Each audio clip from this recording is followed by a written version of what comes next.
شيئا وبالوالدين إحسانا وبذي القربى.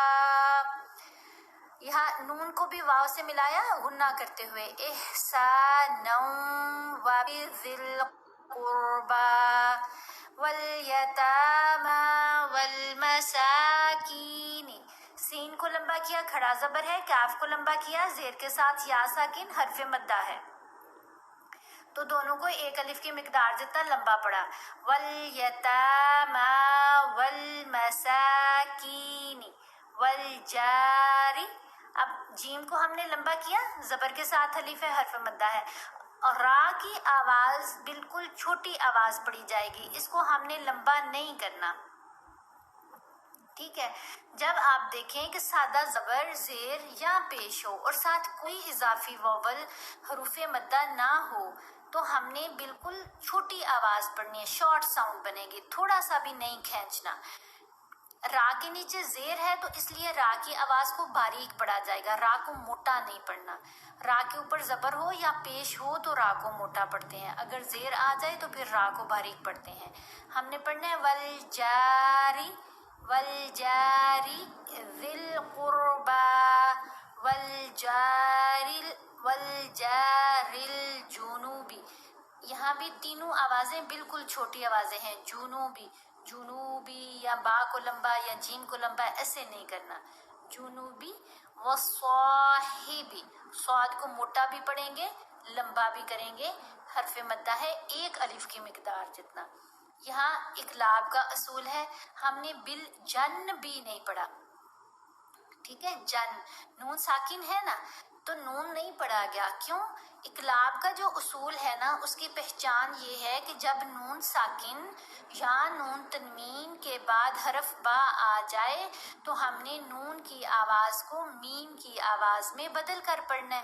تو یہاں ہم دیکھ رہے ہیں نون ساکن کے بعد با ہے، نون کے اوپر آپ کو یہ چھوٹا سا میم لکھا ہوا نظر بھی آ رہا ہوگا، یہ میم پڑھا جائے گا، یہاں پر نون نہیں پڑھنا. بالجنبی، اور اس کے اوپر ہم نے ایک الف کی مقدار جتنا ٹھہرنا بھی ہے، جم، جلدی سے جم بھی نہیں پڑھنا. بالجنبی وابن السبیل، با کے اوپر ہم نے کلکلا کرنا ہے. با ساکن ہو تو اس کے اوپر کلکلا ہوگا کیونکہ یہ حروف کلکلا میں شامل ہے، تو ہم نے پڑھنا ہے وابن السبیل وما ملکت ایمانکم. یہاں دیکھیں یہ پھر لین حرف آیا زبر کے ساتھ یا ساکن، تو ہم نے پڑھا ای، آمانکم نہیں پڑھا، آ نہیں ہے یہ، ای ایمانکم. ان اللہ لا يحب من كان مختالا فخورا. اب یہاں پر نون کے اوپر ہم نے غنہ کیا. غنہ کیسے کرتے ہیں؟ غنہ کرتے ہوئے پہلی تو بات یہ کہ غنہ کہاں کرنا ہے؟ جب نون کے اوپر تشدید ہوگی یا میم کے اوپر تشدید ہوگی. تشدید کہتے ہیں یہ ڈبلیو جیسی موو کو. ٹھیک ہے. یہ ڈبلیو جیسی موو آپ کو نون کے اوپر نظر آ رہی ہے، یہ تشدید ہے. یہ جس لیٹر کے اوپر ہو وہ مشدد حرف کہلاتا ہے. لیکن اگر یہ تشدید نون کے اوپر ہو یا میم کے اوپر ہو تو ہم نے غنہ کرنا ہے. غنہ کیسے کریں گے؟ جب حمزہ کو، یہ حمزہ ہے نا، اس کو نون سے ملایا جا رہا ہوگا اس وقت آواز ناک سے پڑی جائے گی، منہ کے ذریعے آواز نہیں آنی چاہیے، ناک کے ذریعے آواز آنی چاہیے، اور ایک الف کی مقدار جتنا اس کے اوپر ٹھہرا بھی جائے گا. کیسے؟ اب جیسے یہاں ہم نے ملایا نا حمزہ کو نون سے، ان، یہ غنہ ہے، یہ آواز ناک سے آنی ہے اور ہم اس کے اوپر ٹھہرنا بھی ہے. جلدی سے اگر پڑھیں گے تو غنہ نہیں ہوا. ہم نے پڑھنا ہے ان اللہ، لام کو موٹا بھی پڑھیں گے لمبا بھی پڑھیں گے. ان اللہ لا يحب من كان. اب یہاں ہم نے من کانا نہیں پڑھا، یہ احفا ہے. یہاں پر احفا کیسے ہے؟ کیونکہ نون ساکن کے بعد کیف ہے، کیف حروف احفا میں شامل ہے. اس کو جب ہم احفا کریں گے تو اس کا کیا طریقہ ہے؟ نون کی آواز کو ناک میں چھپا کر پڑھتے ہیں اور ایک الف کی مقدار جتنا ٹھہر کر بھی پڑھتے ہیں. تو ہم نے یہاں پر من کانا نہیں پڑھنا، ماں مختالا، خوا کو ہم نے موٹا پڑھنا ہے یہاں پر.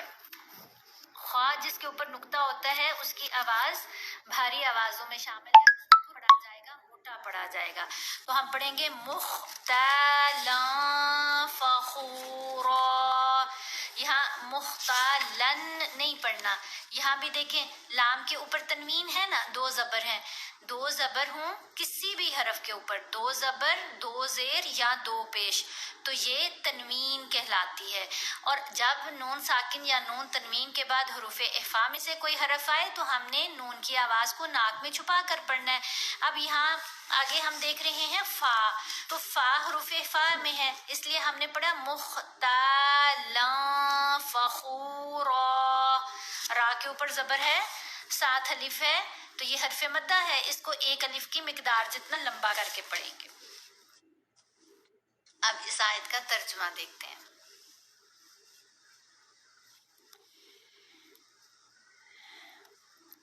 اور اللہ ہی کی عبادت کرو اور اس کے ساتھ کسی چیز کو شریک نہ بناؤ، اور ماں باپ اور قرابت والوں اور یتیموں اور محتاجوں اور رشتہ داروں، ہمسایوں اور اجنبی ہمسایوں اور رفقائے پہلو یعنی پاس بیٹھنے والوں اور مسافروں اور جو لوگ تمہارے قبضے میں ہوں، سب کے ساتھ احسان کرو. اللہ احسان کرنے والوں کو دوست رکھتا ہے اور تکبر کرنے والے، بڑائی مارنے والے کو دوست نہیں رکھتا.